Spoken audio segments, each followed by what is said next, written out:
Excellencies, Minister of Commerce and Minister of Agriculture, I welcome you here. Business community of the Russian Federation, members of Pakistani business community.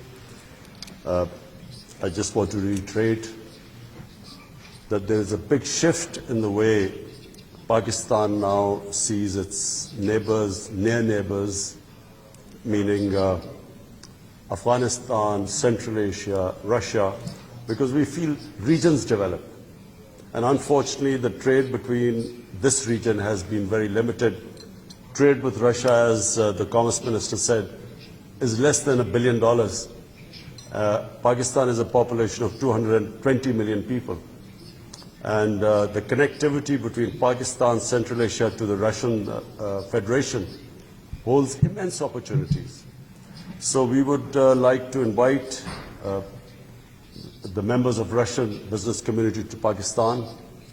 We have a gathering of investors at the end of March. So we would like to invite as many members of your business community. It would be a time when you will be able to explore all the different possibilities of investment there. And I see today that there are, from the sectors of oil and gas, agriculture, railway, energy and power, pharma, cyber and IT, textiles, military technologies, steel and automotive. These are all different sectors sitting here.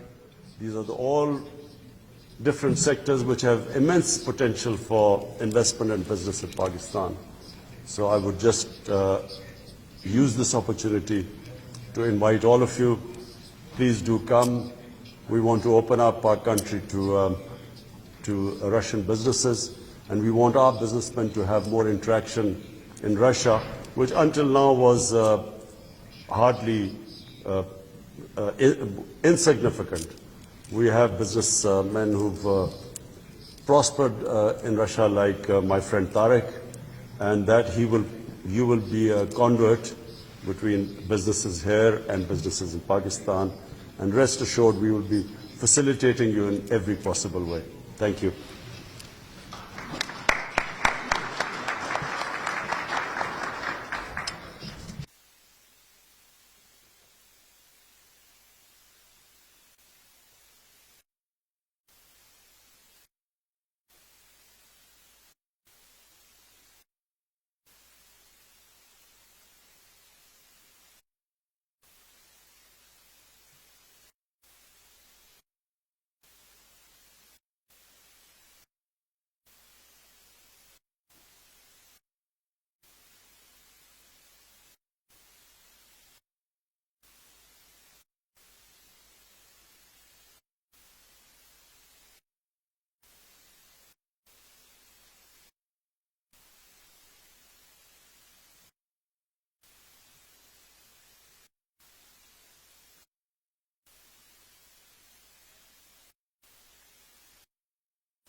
In Pakistan. Thank you. Our friends in Russia, they would like to